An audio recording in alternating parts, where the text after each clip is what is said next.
먼저 우리 이은지 의원님 오늘 강의를 듣고 소감 좀 한번 들으시죠. 아니, 저는 이제 조영길 변호사님 잘 알고 예, 있고요. 예. 좀 몇 년 됐죠, 그죠? 그래서 변호사님하고 제가 100분 토론 동지입니다. 100분 토론 나가서 굉장히 힘들게 방어를 했었어요. 아까 잠시 얘기했었지만 상대가 진중권 씨하고 금태섭 전 의원이었는데 굉장히 저희를 막 무식한 사람 취급하면서 막 공격을 해가지고 굉장히 힘들었는데 변호사님이 매우 스마트하고 아주 차분하게 굉장히 냉정하시죠, 그죠? 그래서 차분하게 설명을 잘 하셔가지고 제가 옆에서 굉장히 편하게 잘 얘기를 할 수 있었고요. 저는 이제 핵심은 이거라고 생각을 해요. 우리가 이제 이런 문제를 자칫 흥분해서 막 얘기를 하다 보면 막 나는 동성애를 반대한다 막 이러면서 과격하게 막 얘기를 하면 다른 사람들로 하여금 진짜 혐오감을 일으켜요. 그래서 저 사람 정말 이렇게 너무 다른 사람을 존중하지 않는구나. 근데 사실 저도 정치를 하기 때문에 저는 개인적으로는 저는 반대합니다. 개인적으로는 그렇지만 그거는 이제 박수해 주세요. 네. 예. 네. 아니 뭐 저는 그거 솔직해야 된다고 생각. 우리 사실 대부분 반대하실 거예요. 근데 우리가 이제 대부분이 아니라 저희에게는 전적이죠. 네, 우리 정치인들도 사실 대부분 반대해요. 근데 우리가 이제 대외적으로 얘기를 할 때는 이제 반대를 내가 반대하는 거하고 그 상대가 예를 들어서 찬성하는 사람이 있잖아요, 그죠? 그러면 찬성하는 사람의 그 의견은 존중할 수 있는 거죠. 그래 그 사람의 의견을 존중할 수 있는 거예요. 다만 내가 반대할 자유가 있는 거거든요. 근데 처음에는 굉장히 헷갈리더라고요. 굉장히 헷갈려요. 그래서 내가 반대하면 안 되는 건가? 난 좀 무식한 사람인 건가? 이런 생각을 하기가 쉽거든요. 근데 그게 아니고 나는 반대할 자유가 있는 거고 상대가 찬성을 할 때 그 찬성하는 사람한테 내가 설득할 수 있는 거죠. 하지만 그것을 내가 강제할 수는 없는 거예요. 그 사람의 생각이 있기 때문에. 제가 볼 때 맥은 조영길 변호사님과 같은데 솔직히 지금 민주당의 최고 의원이시잖아요. 대표는 아니시지만 과거에 민주당에서 차별금지법을 강행하려고 한 적은 있었습니다. 근데 지금 그런 제가 알기로 지금 발의된 적이나 지금 발의할 계획을 없는 걸로 알고 있는데 혹시 어떻습니까? 지금 발의된 법은 없고요. 없죠. 네, 발의된 법은 없고 이제 예컨대 이제 제가 최고위원이잖아요. 그렇죠. 그래서 힘을 가지셔야죠. 네, 그래서 저는 이제 아주 강력하게 반대하죠. 솔직히 말씀드리면. 그래서 이제 혹시라도 이런 얘기가 있을 수 있기 때문에 내부에서 이제 얘기가 있었어요. 그래서 혹시 이런 게 혹시 발의된 적이 있느냐, 아니면 발의할 생각이 혹시 누가 있느냐, 아니면 우리는 어떤 생각을 갖고 있냐, 이제 논의가 내부적으로 있었던 적이 있는데 과거에 이제 한 몇 년 전에, 그렇죠. 몇 년 전에 이제 민주당의 꽤 몇 년 일부에서 이런 이제 차별금지법이라든가 뭐 페미니즘이라든가 이런 이것도 하나 유행 같은 건 것 같아요, 보니까. 그래서 이런 거에 좀 약간 이렇게 동조하는 세력들이 일부 있었는데 그분들이 많이 떨어지셨어요.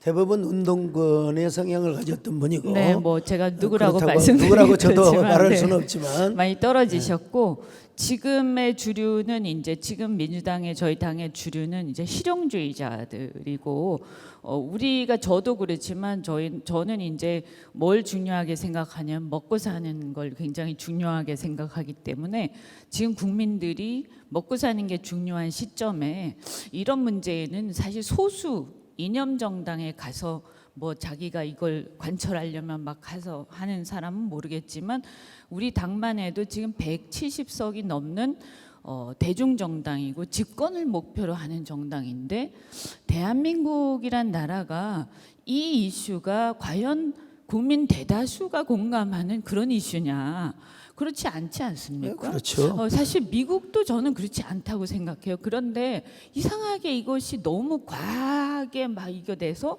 그래서 이런 이슈가 이 대중정당 집권을 목표로 하는 큰 정당에서 이게 막 전면으로 나서고 하는 것은 절대 바람직하지 않고 바람직하지 않을 뿐만 아니라 그럼에도 불구하고 네. 한두 사람이 목소리를 낼 때 그 정도는 우리 최고위원님이 충분히 막아낼 수 있을 수 그거는 있죠. 우리 당이 설득할 수 있으니까. 집권하는데 도움도 안 돼요. 그래서 그렇지. 내서는 안 된다라고 저는 생각하고 그다음에 그것이 당의 어떤 전체적인 흐름에 반하는데 그 사람 때문에 당의 어떤 분위기가 이상하게 비칠 수 있지 않습니까? 그래서 저희는 별로 바람직하지 않다라는 생각을 갖고 있고 또 더군다나 저는 이런 생각이 듭니다. 아까 저기 조영길 변호사님 말씀하셨지만 우리 당 안에도 기독교인이 굉장히 많고요. 우리 당 당원들도 굉장히 많거든요. 그래서 이게 당의 문제도 아니지 않습니까? 또 한국 사회라는 것은 미국이나 이 유럽하고 또 달리 이 문제가 유교적인 이 문화도 있어가지고요. 상당히 이 부분에서 감사합니다. 저는 전혀 공감대를 얻지 못하고 있는데 지나치게 외국에서 뭐가 좀 유행한다고 해서 갖고 들어와서 그런 경향이 좀 있다. 그래서 전혀 저는 이상한 팬덤 정치라는 게 들어와가지고 네. 저 아시다시피 여야 국회의원이 저만큼 관계를 많이 맺는 목사는 별로 없을 겁니다. 있어도 한둘 있고요. 제가 보기에는 당장 지금 그것이 발의되거나 그러지는 않으려고 일단 믿고 또 특별히 이원지 의원님께서 확신을 가지시니까 일단 안심하겠고요. 그런데 이제 조영길 우리 장로님 교회 장로님이시잖아요.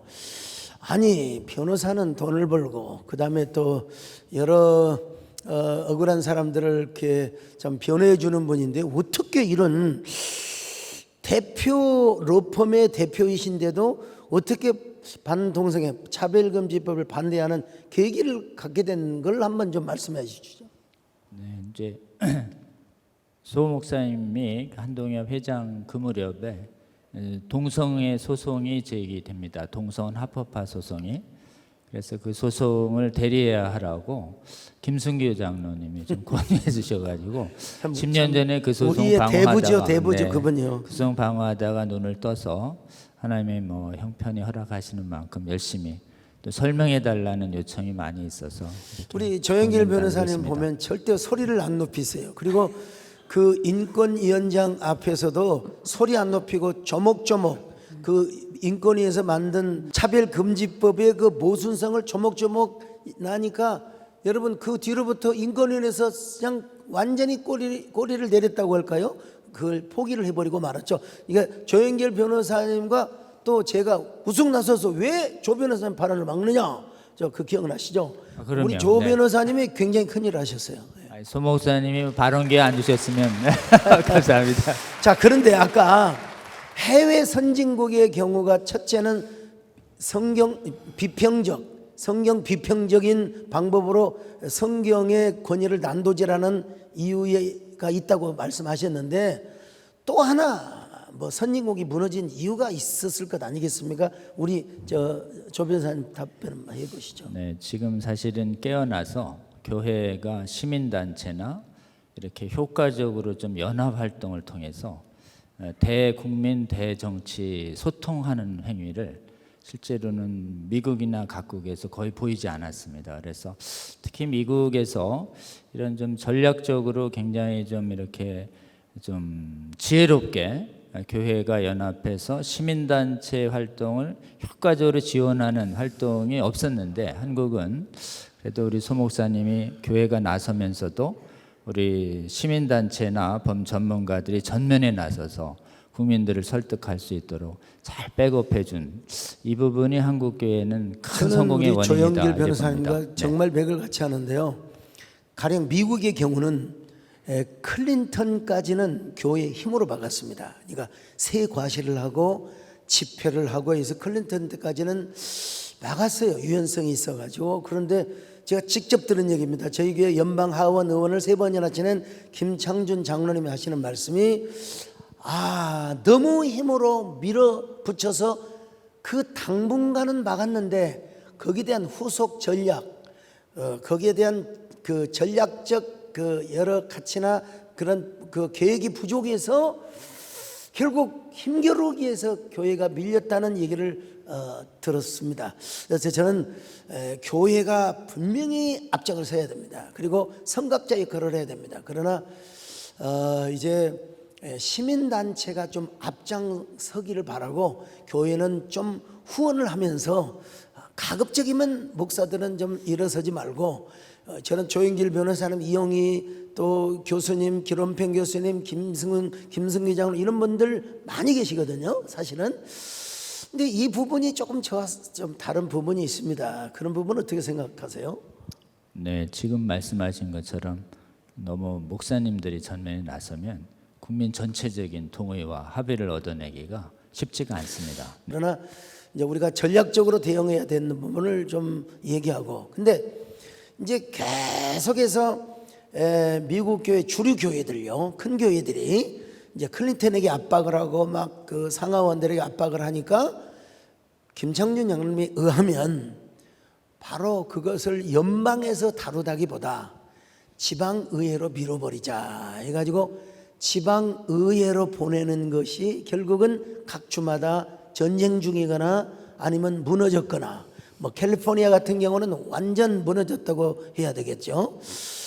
이제 우리도 예측을 해볼 때 국회의원님들께서 또 당에서 애매하고 좀 그 모호한 경우가 있을 때 이현주 의원님 올해 국회의원 하시고 또 앞으로 더 큰 지도자가 되셔서 절대로 이걸 지방의회에다가 미루는 일이 없도록 괜히 국회에서 지니고 있는 여러 가지 입법 제정을 지방의회에다가 내려보내서는 절대 안 된다고 생각합니다. 이건 공식적으로 제가 부탁을 드리겠습니다. 말씀해 주시죠.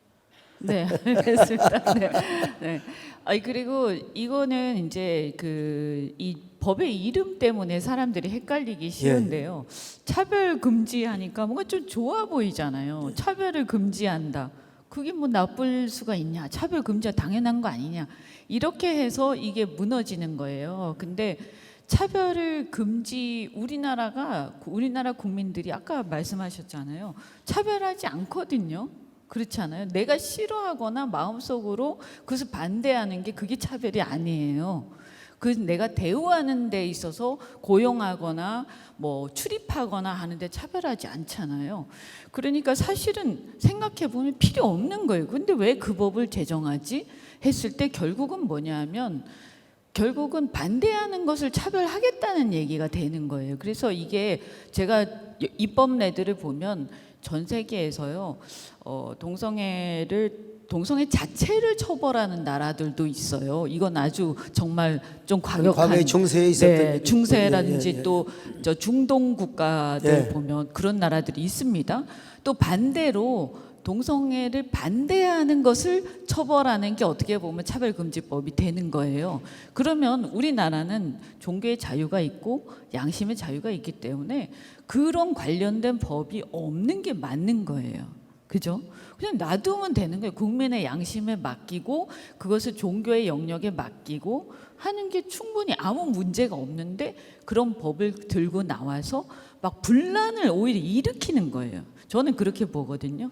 그래서 이게 지방이든 뭐든 자꾸 그런 걸 들고 나와서 분란을 일으키고 문제를 일으키고 사람들로 하여금 갈등을 일으키는 거에 대해서 우리는 조금 경계할 필요가 있다. 그게 어느 쪽이든 간에. 그래서 이것은 사실은 어떤 정당의 문제도 아니고요. 사실 이런 것을 이제는 우리가 대한민국에 우리 훨씬 더 심각한 북한 문제도 있고 먹고 사는 문제도 있고 많기 때문에 우리는 이제 아까 지방에서도 지방자치단체에 굉장히 많은 이슈가 많지 않습니까? 그러다가 많이 대부분 없어지고 있는 추세죠. 고치고 있는 추세죠. 북유럽도 마찬가지고. 저기 혹시 오해할 분이 계실지 모르겠습니다. 혹시 이제 유튜브나 또 이런 게 나가면 왜 하필이면 저 야당 이현지 의원님을 보셨냐? 저희 교인이기 때문에 그렇습니다. 근데 우리 이현지 의원님은 사실 교회 꼭 권사님 같으세요. 그래가지고 말씀하시는 게 기독교적인 토양에서 그러면서도 먹고 사는 문제, 또 국민이 바라는 여러 가지 삶의 생태계 환경, 그건 기후 환경뿐만 아닙니다. 정서적인 환경까지도 지금 다 설계를 하고 디자인하시는 분이시죠. 근데 어떻게 그렇게 여야를 오가면서 차별금지법과 동성애 이 부분은 명확하시거든요. 이런 부분은 참 대단하세요. 아니 네. 제가 보수적 자유주의자인데 말하자면 저 가족 공동체를 되게 중요하게 생각하는 사람이에요. 그렇지 않습니까? 그렇죠. 대한민국에서 그것은 뭐 우리가 정치를 하는 입장에서 집권하는 목적으로 하는 정당이라면 가족 공동체가 무너지면 이 사회가 굉장히 힘들어지지 않습니까? 근데 이제 제가 이렇게 보니까 제가 또 민주당의 또 보수주의자, 그러니까 보수적 자유주의자 입장에서 제 민주당 안에서 상당히 많은 역할을 하고 있고 또 그 역할을 해서 민주당에서도 되게 좋아하고 있어요.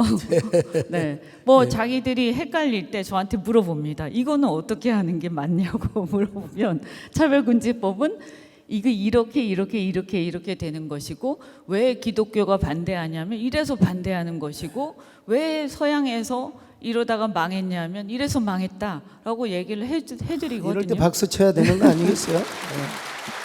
자, 참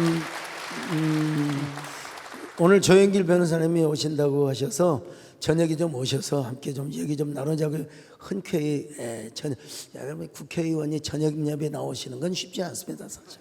그런데 일정이 있어서 좀 빨리 좀 가셔야 되는데 조영길 변호사님, 이게 앞으로 이 전세적인 흐름입니다.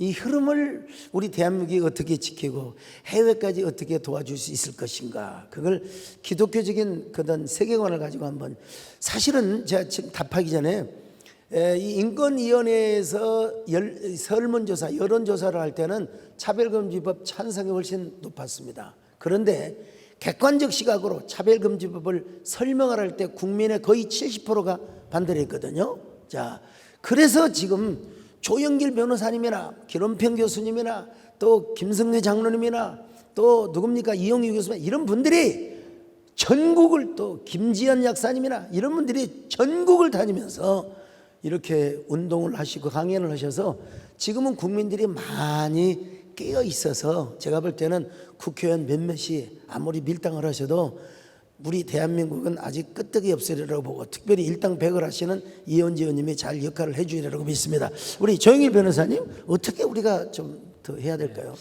우리 이현주 의원님이 하시는 이런 스탠스를 보면 알 수 있는데요.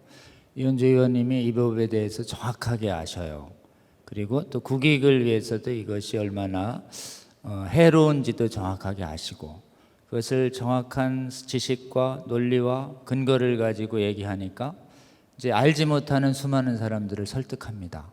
그러니까 한국교회 성도님들도 차별금지법의 해악에 대해서 우리 소강성 목사님처럼 학습을 해서 일반 사람들도 자꾸 설득하는, 이렇게 해야 국민들도 함께 깨워서 교회만의 힘으로 못 막습니다. 깨어난 국민들과 함께 막아주셔야 되는데, 저희 차별금지법 바로 알기 아카데미 차바라고 유튜브 있습니다. 강의가 많이 있습니다. 유튜브 차바도 계속 시청 공유해 주시고, 또 성수협이라고 잘못된 신학을 하는 이런 성수협 아카데미도 있습니다. 그래서 제가 보기에는 우리 세댕교회 성도님들 수만 명이 먼저 학습하시고 카톡이나 이런 데 지인들한테 계속 권유해 주시면서 이렇게 정확한 지식과 근거와 팩트와 근거를 가져야만 이길 수 있다. 그러면서 또 뜨겁게 기도해야 한다. 이 두 가지를 우리 세대교회 소목사님처럼 성도님들께서 모범을 보이시면서 앞장서 주시면 그 길을 따라서 한국교회와 또 많은 국민들이 따라가면 우리는 충분히 이길 수 있지 않을까.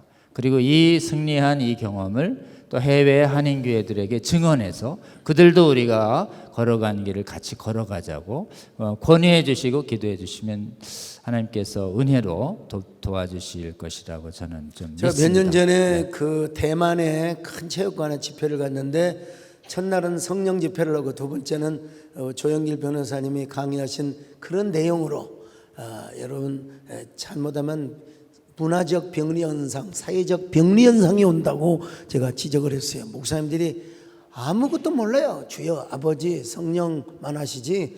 그래서 역시 평정심을 가지고 또 감정적인 논란을 잊지 않으면서도 전략적으로 정치에서는 우리 이현주 의원님이 또 그다음에 여러 시민단체에서는 조영길 변호사님이 잘 힘을 합쳐서 우리 사회 건강한 사회, 문화적 병리 현상이 없는 그야말로 건강한 생태계를 만들어 주시기를 간절히 부탁드리면서 이현주 의원님 마무리 발언하시고 마치겠습니다. 하나만 딱 부탁드리면 이런 얘기 하실 때 이 절대 편협하게 보이시면 안 돼요. 그래서 이렇게 조영길 변호사님 보시면 딱 이렇게 웃으시면서 그죠? 느낌이 딱 오시잖아요. 그래서 제가 보니까 비결을 알겠더라고요. 그래서 웃으시면서 차분하게 논리적으로 그리고 상대를 존중하면서 상대 얘기를 다 들으면서 그런데 내 의견을 나는 이런 의견을 갖고 있다. 이렇게 굉장히 그 이성적으로 말씀하셔야